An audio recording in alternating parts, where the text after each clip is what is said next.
ஒரு நாள் கூட ஐயா லீவ் போட்டது அப்படிங்கிறதுக்கான வாய்ப்பே இல்லையா? 35 வருஷம் சர்வீஸ்ல ஒரு நாள் கூட லீவ் போட்டது இல்லை. நான் எனக்கு தெரிஞ்சு இல்லை, நான் போட்டதில்லை. என் புள்ள கல்யாணம் நடக்குது, கல்யாணத்துக்கு எல்லாம் போகிறாங்க. போகும்போது மிஸ்ஸஸும் போகுது, எல்லாம் போய்கிட்டு இருக்கும்போது நான் வந்து சரி நீ போயிட்டு இந்த கல்யாணத்தை நல்லபடியாக கரெக்டாக முடிச்சிடும். எவனாச்சும் தகராறு ஏதாச்சும் பண்ணினால் எனக்கு ஒரு ஃபோன் பண்ண, அப்புறம் நான் பார்த்துக்கிறேன். இங்கே நீ போய் கல்யாணத்தை முடிச்சிடு அப்படின்னு சொல்லிவிட்டு அது ஒரு சர்ச்சில் தான் நடந்துச்சு.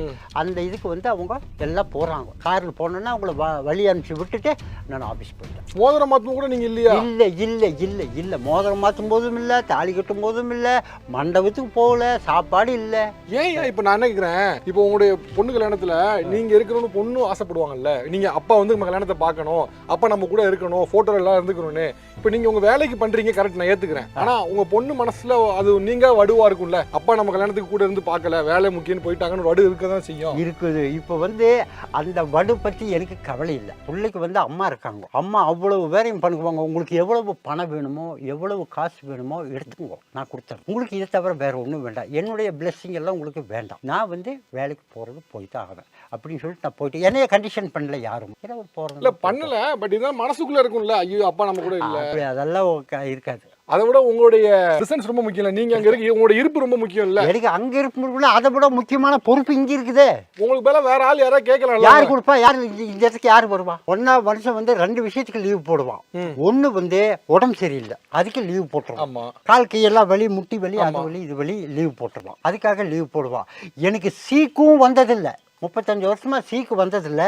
அதே சமயத்துக்கு வீட்டில் என்ன நல்ல காரியம் நடந்தாலோ துக்க காரியம் நடந்தாலோ நான் வந்து வேலைக்கு போயிடுவேன். அதில் வந்து அட்டன் பண்ண மாட்டேன். ஏன்னு கேட்டால் எனக்கு வேலை ரொம்ப முக்கியம். வேலை முக்கியங்கும் போது எனக்கு வந்து சில பொறுப்புகள் ஒப்படைச்சிருக்காங்க. அந்த பொறுப்புகள் வந்து ஆஃபீஸ் வந்து 9 மணிக்கு திறக்குதுன்னா 9 மணிக்கு முன்னாடி தான் அந்த பொறுப்பு எனக்கு. மெயில் வந்து கோயம்புத்தூர்லேருந்து மெயில் வந்துச்சுன்னா காலையில் 7 மணிக்கு வரும். அந்த 7 மணிக்கு நான் மெயில் வந்து பஸ்ஸில் கோயம்புத்தூர்லேருந்து வந்து நிறுத்தி அந்த பஸ்ஸில் இருக்கிற மெயில் எல்லாம் எடுத்து கொண்டு போய் ஆஃபீஸில் கூட்டி சேர்த்தணும். அது வந்து 2 கிலோமீட்டரே போகணும். அது டவுன் பஸ்ஸில் எடுத்துகிட்டு போயிடுவேன். அந்த வேலையை நான் பார்க்கணும். 7 மணிக்கு யார் வருவா? யாரும் வரமாட்டாங்க, நான் தான் போகணும். எங்கள் அப்பா வீட்டில் இறந்து கிடக்கிறாரு. நான் வந்து வீட்டில் சரி எல்லாம் பார்த்துங்கன்னு சொல்லிட்டு மெயிலை கொண்டு ஆஃபீஸில் கொண்டு கொடுத்துட்டு கொஞ்சம் வேலை செஞ்சுட்டு அப்புறம் 10-11 மணி போல் என்னை அனுப்பிச்சி விட்டுட்டாங்க.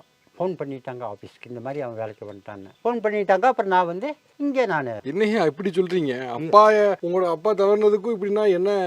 அப்போ எங்கள் அப்பா தவறுனது நான் இங்கேருந்து நடந்து தான் போகிறேன், நடந்து தான் வரேன். அந்த அழுகிறது பூரா நான் தனியாகவே அனுபவிச்சுக்கிட்டேன், கூட்டத்தோடு அனுபவிக்கல. தனியாகவே அனுபவித்து தனியாகவே முடிச்சிட்டேன். அப்புறம் சாயங்காலம் வந்தோடனே எனக்கு என்ன காரியமோ அந்த காரியத்தை 2 மணிக்கு லீவு கேட்கணும்னு தோணலையா? இல்லை, தோணல.